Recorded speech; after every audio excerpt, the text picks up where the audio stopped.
Semoga Tuhan beserta kita sekarang dan selama-lamanya.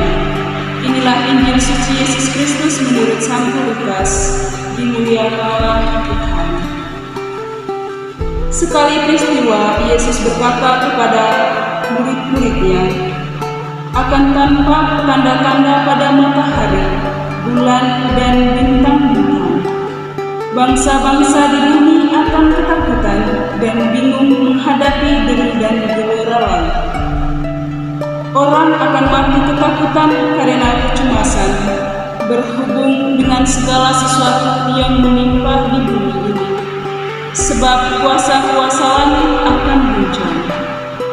Pada waktu itu orang akan melihat Putra Manusia datang dalam awan dengan segala kekuasaan dan kemuliaannya.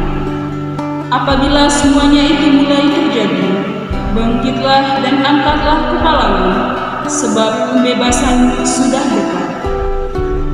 Oleh karena itu, jagalah dirimu, supaya hatimu jangan dibebani oleh pesta pora dan kemabukan, serta kekhawatiran hidup sehari-hari dan suatu jerat.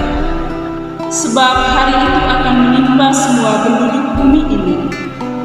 Berjaga-jagalah senantiasa sambil berdoa, supaya kamu mendapat kekuatan untuk luput dari semua yang terjadi itu, dan supaya kamu tahan berdiri di hadapan Putra Manusia.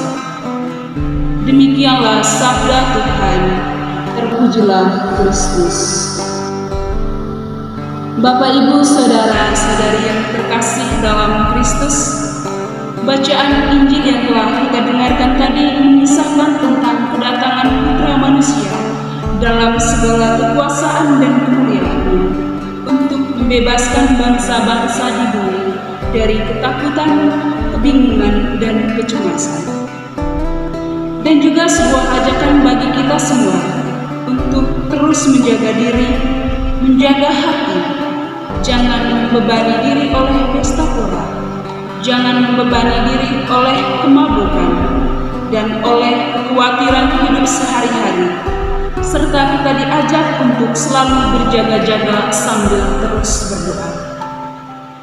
Bapak, Ibu, saudara-saudari yang terkasih dalam Tuhan, hari ini kita memasuki minggu pertama masa Advent.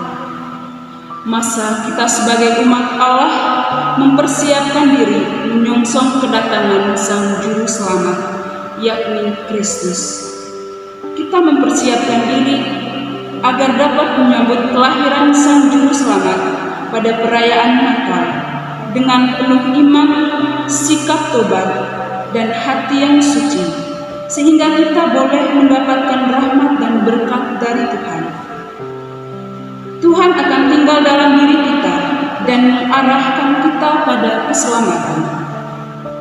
Mari kita juga mempersiapkan diri dengan terus memperkuat dan mendalami sikap berjaga-jaga dan berdoa.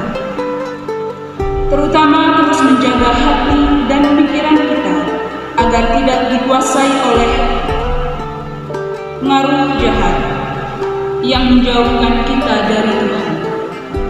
Kita juga diajak untuk selalu menjaga perkataan dan perbuatan atau tingkah laku kita, agar tidak bertingkah atau mengatakan sesuatu yang melukai hati Tuhan, yang melukai hati sesama, serta tidak merusak kedamaian dan persaudaraan. Bapak, Ibu, saudara-saudari yang terkasih di dalam Tuhan, supaya semuanya ini dapat kita lakukan dalam hidup kita, maka kita perlu melakukannya sambil membentuk sikap iman setiap saat dengan terus dan tekun berdoa. Selamat memasuki masa Advent. Semoga pada masa Advent ini kita terus berjaga-jaga sambil berdoa, menjaga sikap kita, pikiran kita, perkataan kita, agar kita selalu dekat dengan Tuhan, agar kita menjadi pribadi yang layak dalam menyongsong kehadiran Sang Juru Selamat. Semoga Tuhan